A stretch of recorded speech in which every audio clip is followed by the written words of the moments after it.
Hey, this is Liz Bentley, and today I want to talk about doing hard things. Because we all have hard things that we need to do in our life. But I don't want to today talk about the big hard things like quitting your job or making a big move that's really tough. I want to talk about doing the small hard things, like that phone call you need to make, that email you need to write, that project you need to start, or that project that you finally need to finish. That stuff that's been on your to-do list forever and it is nagging at you because you've been procrastinating and putting it off and making excuses, and you know the story. I want to talk about getting that stuff done and how good it feels when you do get it done. So here's my first tip, okay? My first tip is turn your to-do list upside down. And what I mean by that is that we have a tendency to write out all of our easy to-dos at the top of the to-do list. And the reason we do that is because it's easy. So we get it all done and then we feel so good about ourselves because we crank through all that easy stuff. And then we don't have time to do the hard stuff. And we start coming up with excuses. I don't have time. I'm so busy. I don't have time to do this.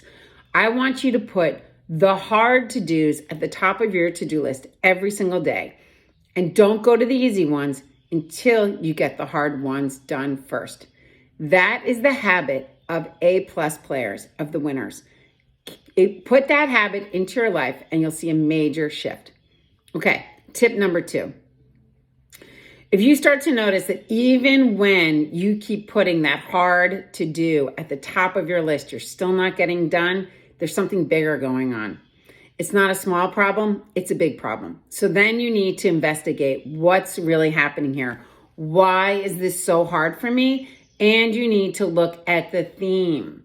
So it could seem like something small, like just writing an email to someone, but you just can't do it. Maybe there's a big conflict you're avoiding, or there's something inside you you're afraid of. Or maybe it seems small, like I just need to buy a couch, and it sounds so simple. But yet, the problem is, and the bigger problem is, you have to really struggle with decision making, and that's a theme. Okay? So when you see a small to-do or small hard thing that you're not getting done, it's time to pay attention because it's a bigger issue you need to take care of.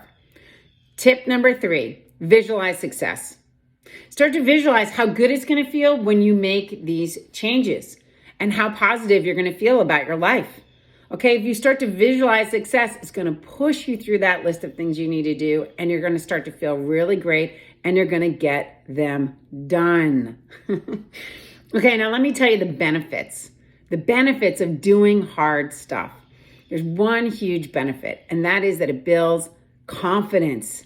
It builds up your confidence because if you can do the hard stuff, you can do anything. And guess what? When you start doing the small hard stuff, it leads to doing the bigger hard stuff. And that is really a big self-esteem builder. And now here's the bad news. The opposite is that if you keep avoiding all the hard stuff, even the small hard things, it erodes your self-esteem, it erodes your confidence, and it makes you feel weak, okay? And that feels bad. So don't be afraid. Lean into the hard. It makes all the difference in the world. Thanks for listening, and I'll see you next Tuesday.